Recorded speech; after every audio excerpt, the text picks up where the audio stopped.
जय हिंद दोस्तों, यूपीएससी हिंदी में आप सभी का हार्दिक स्वागत है। आज हम लोग आराधन बैच के तीसरे क्लास में पॉलिटी से रिलेटेड जो इम्पोर्टेंट पीवाईक्यूज हैं उसको देखेंगे। ये सारे पीवाईक्यू लगभग मूल अधिकारों से संबंधित हैं, तो कोशिश ये रहेगी कि मूल अधिकार कम से कम आरंभ के दो, ठीक है, समता का अधिकार और स्वतंत्रता का अधिकार, अनुच्छेद 14 से 18 समता का अधिकार, राइट टू इक्वलिटी और right to freedom, article 90 to 22, इसको हम लोग करने का प्रयास करेंगे। ठीक है, तो पहले हम लोग इसको देखते हैं प्रश्नों को, और फिर उसके बाद हम लोग समझेंगे कि अधिकार क्या है बेसिकली। ठीक है, या जैसे प्राकृतिक अधिकार होते हैं, ठीक है, नेचुरल राइट होता है, ह्यूमन राइट होता है, मानवाधिकार, लीगल राइट होता है, कानूनी अधिकार, कॉन्स्टिट्यूशनल राइट होता है, संवैधानिक अधिकार, है ना। इसी तरह सिविल राइट्स और पॉलिटिकल राइट्स भी होता है, तो उसको हम लोग एक बार समझेंगे। लेकिन पहले इन प्रश्नों को कर लें। कमेंट करके बताइएगा कि आपको क्लास कैसे लग रही है और कितने प्रश्न आपके सही हो रहे हैं। ठीक है, रिव्यू जरूर दीजिएगा ताकि हम लोग क्लास में और इम्प्रूवमेंट कर सकें। ये बेसिकली, अच्छा एक चीज और है, कल किसी का प्रश्न आया था कि सर इस पे नोट्स वगैरह बनाने की नहीं। मेरे हिसाब से नोट्स वगैरह मत बनाइए, इसको केवल 1.5 गुना करके आप अपने जो भी अपने आज तक पढ़ा है, ऐसा नहीं है कि मैं कोई नई चीज बता रहा हूँ, ठीक है, आपने जो भी कुछ पढ़ा है उसके रिवीजन के लिए तो 1.5 गुना करके केवल सुनना है, केवल और केवल सुनना है। ठीक है, इससे आपके एक भी दो प्रश्न अगर एक्स्ट्रा सही हो जा रहा है तो मेरे लिए बहुत बड़ी बात होगी। ठीक है, पहला प्रश्न स्टार्ट करते हैं। पहला प्रश्न है, कानून को लागू करने के मामले में कोई विधान जो किसी कार्यपाल अथवा प्रशासनिक अधिकारी को अनिर्देशित व नियंत्रित विवेकाधिकार देता है, भारत के संविधान के निम्नलिखित अनुच्छेद में से किसका उल्लंघन करता है। ठीक है, ऐसे प्रश्न आपके सामने आते हैं और अगर ऐसे प्रश्न आपके गलत हो जाते हैं तो ये चीजें तय कर देती हैं कि आपका सिलेक्शन नहीं होने वाला है। ठीक है, आपका सिलेक्शन नहीं होने वाला है। ये प्रश्न आपका, ऐसे प्रश्न आपके एकदम मतलब फ्री वाले प्रश्न है, 2021 में पूछा गया है। आपको ऑप्शन दिए गए थे अनुच्छेद 14, 32, 28 और 44। ठीक है, 44 होगा नहीं क्योंकि ये क्या है, समान नागरिक संहिता, समान सिविल संहिता। ठीक है, समान सिविल संहिता की बात करता है, यूनिफॉर्म सिविल कोड यूसीसी की बात करता है। अनुच्छेद 28 जो है वो धार्मिक स्वतंत्रता का अधिकार है। ठीक है, अनुच्छेद 32 क्या, संवैधानिक उपचारों का अधिकार है, राइट टू कॉन्स्टिट्यूशनल रेमेडीज। अनुच्छेद 14 क्या है, ये समता का अधिकार है, विधि के शासन के लिए मूल।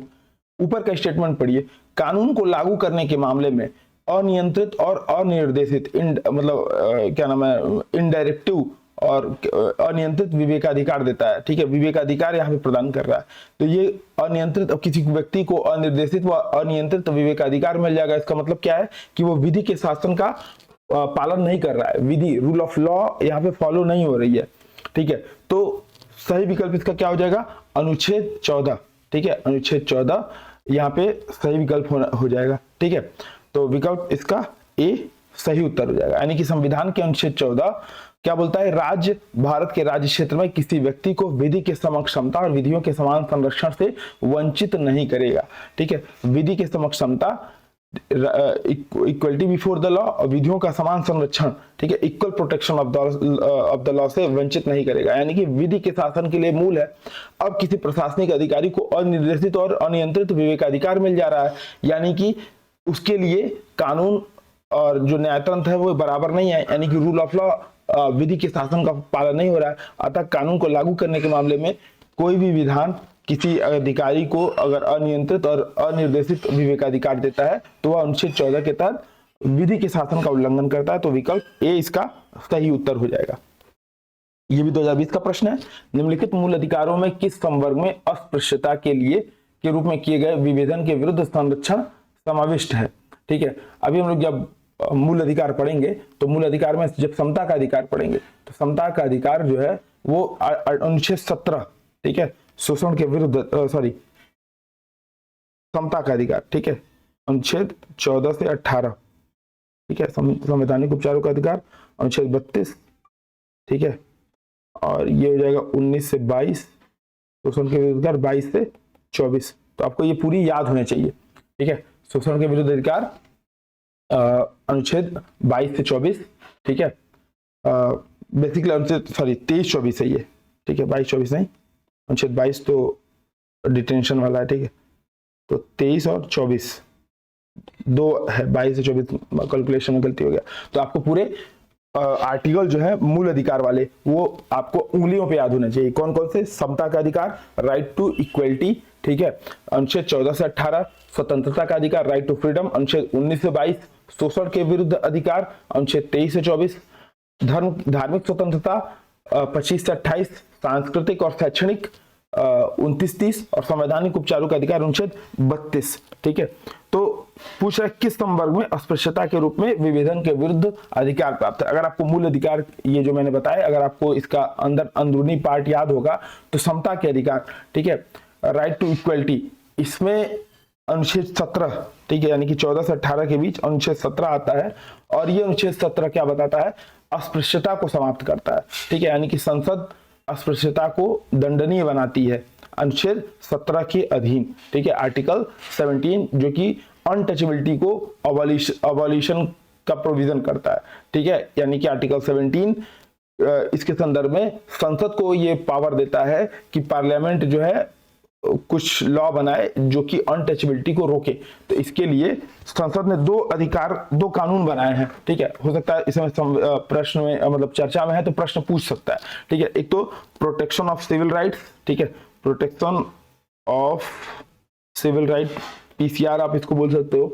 ठीक है, एक है schedule caste and tribe prevention of atrocity act. ठीक है, तो उसको एट्रोसिटी एक्ट 1989 बोल दिया जाता है। ठीक है, 1989 का कानून।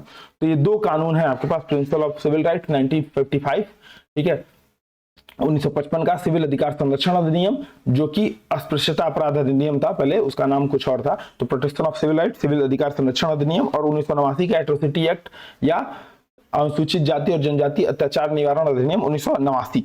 ठीक है, ये दो कानून बने, संसद ने इसको बनाए जो कि अस्पृश्यता को समाप्त करता है। ध्यान दीजिएगा, अस्पृश्यता का जो अधिकार है अनुच्छेद 17, ये निजी व्यक्तियों के विरुद्ध भी उपलब्ध है, निजी व्यक्तियों के विरुद्ध भी उपलब्ध है। ठीक है, अगला प्रश्न, तो इसका सही विकल्प क्या हो जाएगा, समता का अधिकार अनुच्छेद 14 से 18। ठीक है, अनुच्छेद 14 से 18 यानी कि भारतीय संविधान के भाग 3 में जो मौलिक अधिकार है उसमें अनुच्छेद 17 के अंतर्गत अस्पृश्यता का अंत और उसका किसी भी रूप में आचरण निषिद्ध घोषित किया गया है। ठीक है, तो सही विकल्प हो जाएगा डी। अगला है निजता के अधिकार को जीवन एवं व्यक्तिगत स्वतंत्रता के अधिकार के अंतर्भूत भाग के रूप में संरक्षित किया गया है। भारत के संविधान के निम्नलिखित किस भाग में जो उपयुक्त कथन सही एवं समुचित ढंग से अर्थित होता है। ठीक है, अनुच्छेद 14 और संविधान के 42वें संविधान के संशोधन के अधीन उपबंध, अनुच्छेद 17 और भाग 4 में दिए गए राज्य के डीपीएसपी, अनुच्छेद 21 और भाग 3 में गारंटी की गई स्वतंत्रताएं, अनुच्छेद 24 और 44वें संविधान संशोधन के अधीन उपबंध।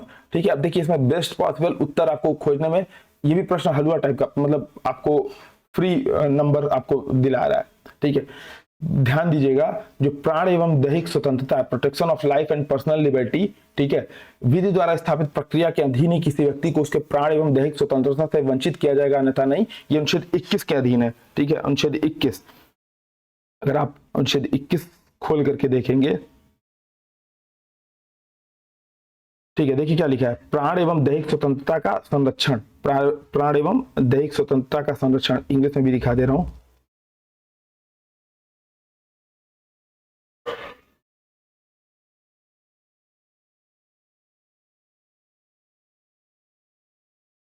ठीक है, protection of life and personal liberty की बात कर रहा है।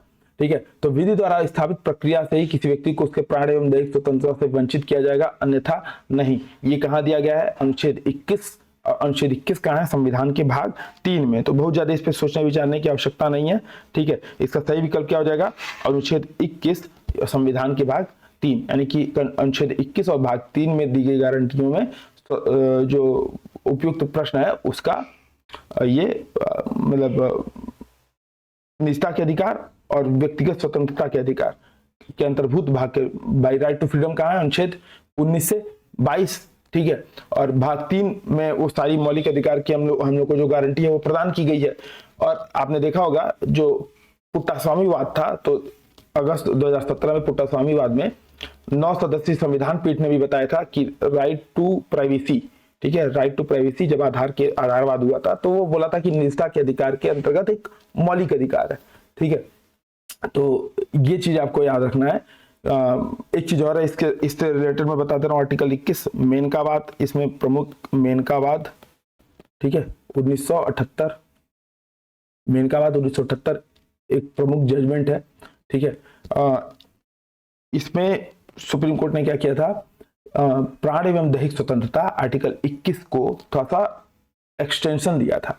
ठीक है, उच्चतम न्यायालय ने इसका व्यापक जो है वाइडर इंटरप्रिटेशन, इसको एक right to protection of law and personal liberty को इसके वाइडर इंटरप्रिटेशन किया और बताया कि प्रोटेक्शन जो है वो न केवल एग्जीक्यूटिव एक्शंस के लिए है बल्कि लेजिस्लेटिव एक्शंस के लिए भी है। इसके पहले जो गोपालन वाद हुआ था उसमें क्या बोला था, केवल एग्जीक्यूटिव एक्शंस के लिए है, लेजिस्लेटिव एक्शंस के लिए नहीं है। यानी कि विधि द्वारा स्थापित प्रक्रिया में केवल एग्जीक्यूटिव ही आएगा, लेजिस्लेटिव नहीं आएगा। लेकिन मेनका में क्या बोला कि नहीं, दोनों के विरुद्ध उपलब्ध है और प्राण एवं दैहिक स्वतंत्रता के अधिकार को थोड़ा सा बढ़ाया। तो इसमें आजीविका के अधिकार, पर्यावरण मुक्त प्रदूषण, right to pollution free environment, ठीक है, right to shelter, right to free education, right to information, right to legal aid, और क्या नाम है ये मनपसंद व्यक्ति के साथ शादी करने का अधिकार, निष्ठा का अधिकार, स्वास्थ्य का अधिकार, कई सारे इसमें अधिकार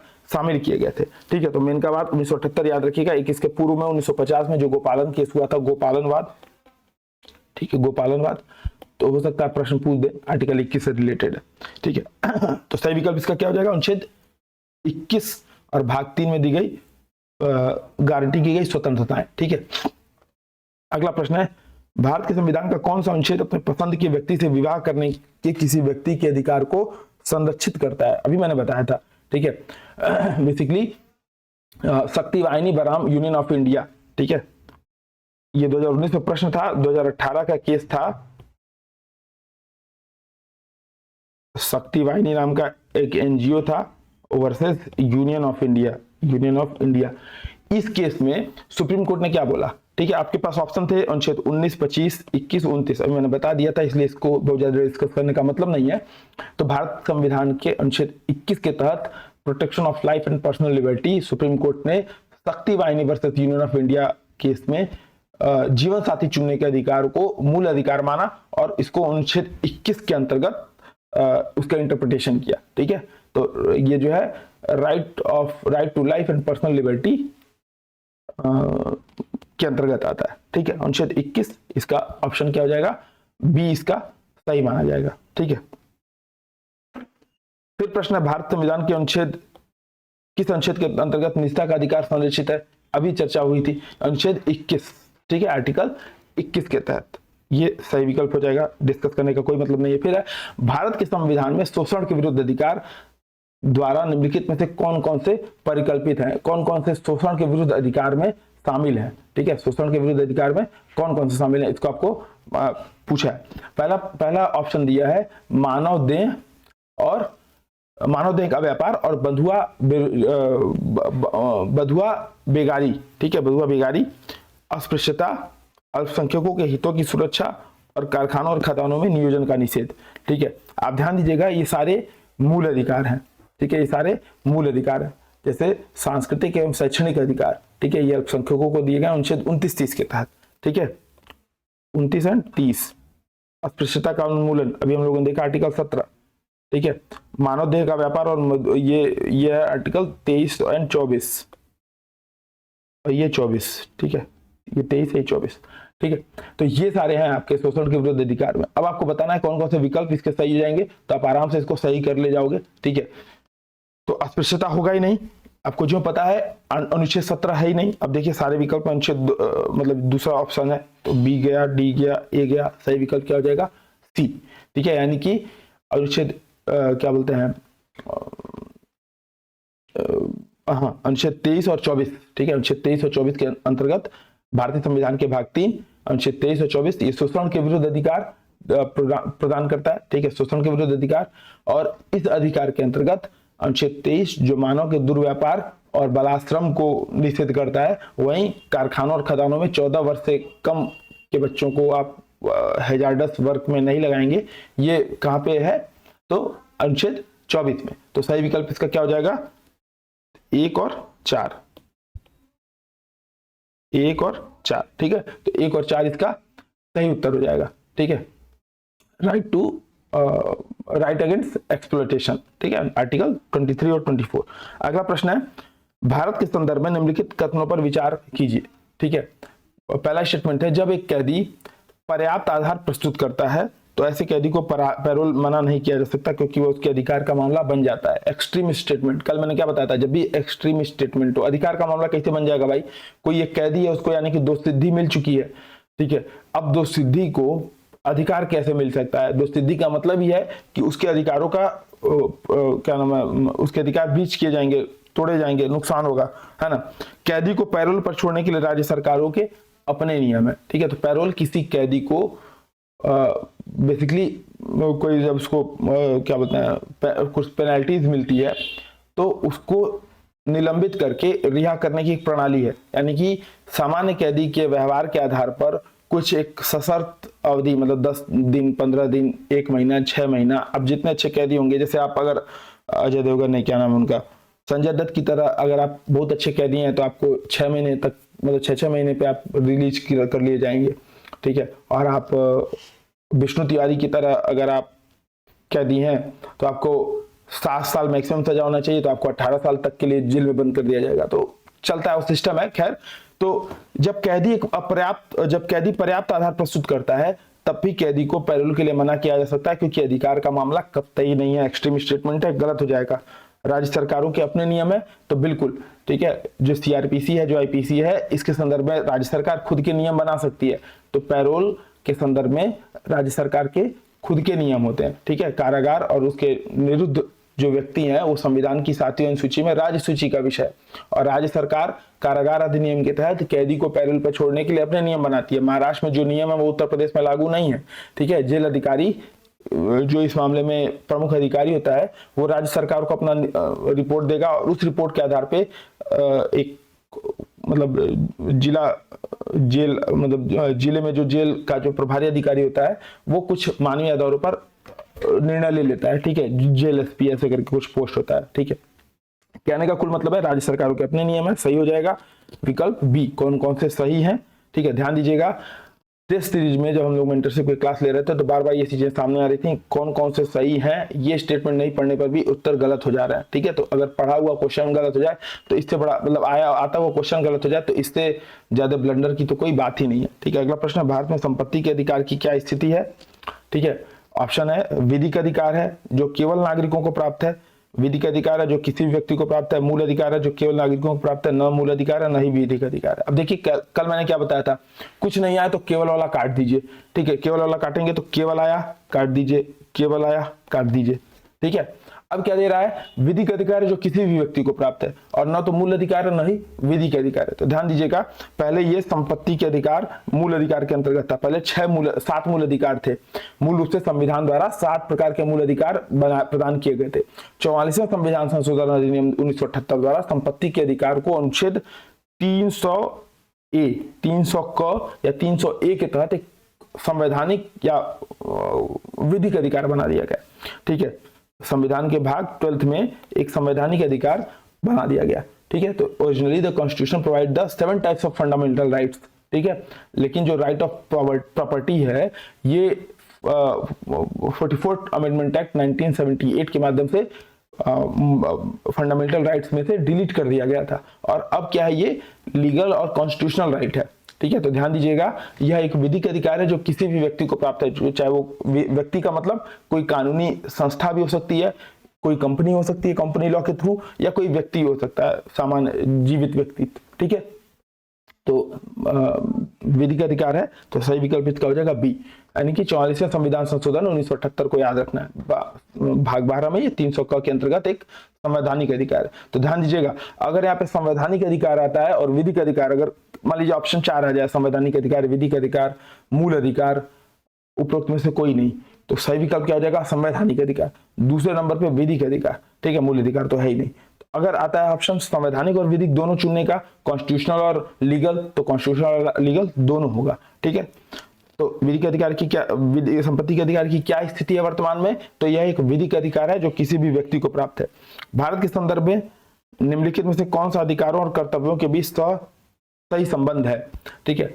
सही संबंध है कर्तव्य और अधिकारियों के संदर्भ में। बेसिकली भारत में जो अधिकारों की जो मान्यता है, जो भारत के संदर्भ में जो अधिकार है और कर्तव्य, बेसिकली एक ही सिक्के के दो पहलू माने जाते हैं। अब ऑप्शन आपके पास क्या क्या है? अधिकार कर्तव्यों के साथ संबंधित है, अधिकार व्यक्तिगत है, अतः समाज और कर्तव्यों से स्वतंत्र है, नागरिकों के व्यक्तित्व के विकास के लिए अधिकार न कि कर्तव्य महत्वपूर्ण है, राज्य के स्थायित्व के लिए कर्तव्य न कि अधिकार महत्वपूर्ण है। देखिए दोनों स्टेटमेंट ये सही है, ये दोनों स्टेटमेंट सही है।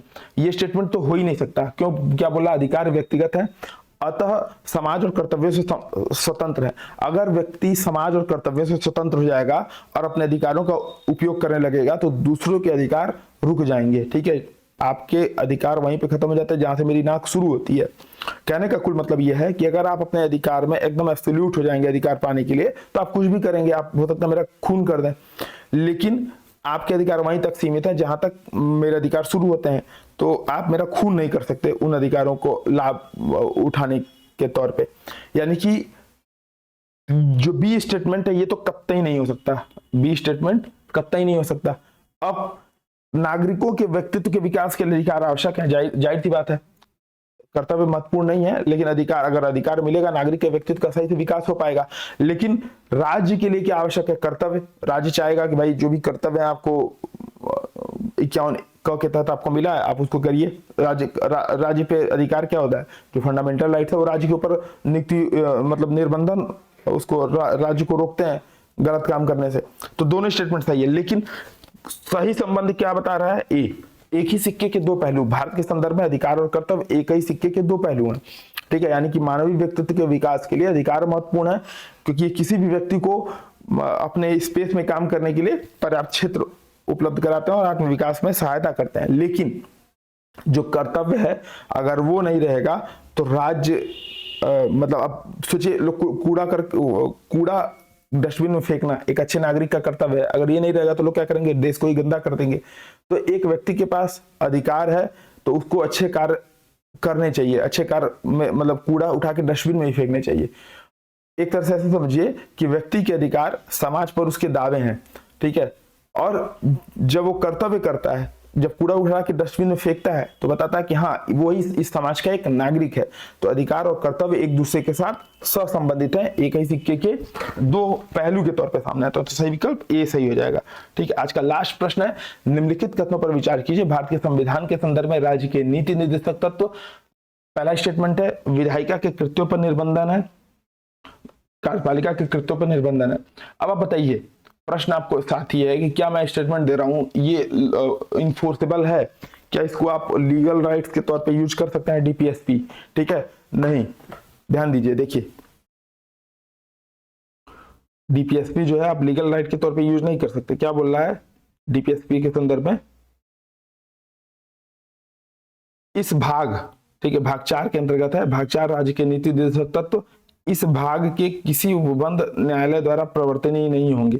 ठीक है, लेकिन देश के शासन के लिए मूलभूत है और विधि बनाने में इन तत्वों को लागू करना राज्य का कर्तव्य है। और कर्तव्य मैंडेटरी नहीं होता है, आवश्यक नहीं होता है। ठीक है, तो प्रश्न पे आ जाते हैं। अब आप इस प्रश्न का उत्तर दीजिए, बताइए क्या सही होगा। ठीक है, उपयुक्त कथनों में से कौन कौन से सही है? तो विधायिका के कृत्यों पर निर्बंधन करते हैं, बिल्कुल नहीं। राज्य के नीति निर्देशक तत्व, विधायिका, कार्यपालिका बेसिकली उनके लिए एक सिफारिशें हैं। ठीक है, निदेशक तत्व कोई विधिक अधिकार या कानूनी उपचार प्रोवाइड नहीं कराते हैं, इसलिए क्योंकि ये न्यायालय द्वारा इन्फोर्सेबल नहीं है, न्यायालय द्वारा प्रवर्तनीय नहीं है। लेकिन राज्य का कर्तव्य है, कर्तव्य मैंडेटरी तो है ही नहीं। तो न तो विधायिका के कृत्यों पर निर्बंधन है और न ही कार्यपालिका के कृत्यों पर निर्बंधन है। कौन कौन से सही है? तो डी कोई सही नहीं है। ठीक है, डी कोई सही नहीं है। तो आज का क्लास हम लोग यहीं पे समाप्त करते हैं। नेक्स्ट क्लास में हम लोग प्रश्न डिस्कस नहीं करेंगे, बल्कि मूल अधिकारों को समझने का प्रयास करेंगे। 20 से 30 मिनट में मूल अधिकारों का रिवीजन कराने का प्रयास करूंगा, ताकि इससे रिलेटेड अगर प्रश्न आपसे यूपीएससी या पीसीएस प्री या बीपीएससी, एमपीपीसीएस, यूकेपीसीएस किसी में भी आपको अगर कराए तो वो जो है आप उसको सही से कर पाए। ठीक है, आपका प्रश्न उसमें से गलत ना हो। ध्यान दीजिएगा, यूपीएससी हिंदी आरओ के लिए, ठीक है, थोड़ा सा यूपीएससी हिंदी का प्रचार कर लेते हैं। यूपीएससी हिंदी इस समय वर्तमान में आरओ का बैच जो है आपका एकदम फ्री चल रहा है। ठीक है, एकदम फ्री चल रहा है। इसके टेस्ट सीरीज, क्लासेस सारे फ्री हैं। इसके लिए आपको हमारा यूपीएससी हिंदी का ऐप डाउनलोड करना पड़ेगा, यूएच लर्निंग ऐप। ठीक है, यूएच लर्निंग ऐप। और इस ऐप को आप डाउनलोड करेंगे तो वहाँ पे आपको 1500 रुपये पेमेंट का ऑप्शन आएगा। आप जब उस पेमेंट पेज पे जाएंगे तो आपसे 0 रुपये पेमेंट चार्ज लिया जाएगा। तो कई लोग घबरा जाते हैं, सर ये तो 1500 रुपये पेमेंट ले रहा है, तो नहीं, वो 0 रुपये चार्ज है। दूसरा है तो आरओ फ्री है। दूसरा अब UPSC Hindi MPPSC, UKPSC, BPSC, UPSC और UPPSC, इन सभी पांचों के लिए ओपन टेस्ट करा रही है। तो आप क्या करिए, ग्रुप पे मैसेज कीजिए और ओपन टेस्ट का जो बैच है वो सभी के लिए फ्री है, निःशुल्क है। तो 9519780078, ये नंबर नोट कर लीजिए, 9519780078, और इस नंबर पे आप मैसेज करके बोलिए कि मुझे फ्री बैच ज्वाइन करना है। तो कम से कम ये फ्री वाला बैच तो जरूर ज्वाइन करिएगा। पूरे मिला के कम से कम 15 से 20 ओपन टेस्ट होने वाले हैं, ठीक है। जैसे यूपीएससी के 5 होंगे, यूपीपीसीएस के 5 होंगे, एमपीपीसीएस, यूकेपीसीएस, बीपीएससी के 3-3 होंगे, ठीक है। बीपीएससी के भी शायद 5 है। तो कहने का कुल मतलब है, पहली बात तो ये कि एमपीपीसीएस के लिए जो 3 ओपन टेस्ट ही हैं, अभी टेस्ट सीरीज स्टार्ट नहीं हो रही है। यूकेपीसीएस और बीपीएससी की जो टेस्ट सीरीज स्टार्ट हो चुकी है, मात्र 500 रुपए में आपके लगभग 15 से 20 टेस्ट हैं, ठीक है। अधिक जानकारी के लिए 9519780078 पे कॉल कर लीजिएगा। ये इंपॉर्टेंट मैसेज है, इसको स्किप मत करिएगा, ठीक है। तो 500 रुपए में ही आपके हैं। अगर आप इसको नहीं ज्वाइन करना चाहते हैं तब भी ओपन टेस्ट आपके लिए बिल्कुल फ्री है। यूपीपीसीएस और एमपीपीसीएस और यूपीएससी के लिए भी ओपन टेस्ट आपको उसी ग्रुप में कराए जाएंगे, ठीक है। आज बीपीएससी की टेस्ट सीरीज स्टार्ट हो रही है, तो जरूर ज्वाइन करिए। 500 रुपए मतलब कोई बहुत बड़ा वो नहीं है, खर्चा नहीं है, ठीक है। तो आप इसको ज्वाइन कर सकते हो, नहीं तो कम से कम फ्री वाला तो जरूर ज्वाइन करिएगा। हर वाले के लिए तो बिल्कुल फ्री है। तो इसको अपने दोस्तों के बीच अधिक से अधिक शेयर और सब्सक्राइब कीजिए, ठीक है। क्लास कैसी लगी जरूर बताइएगा, कहाँ पे सुधार किया जा सकता है।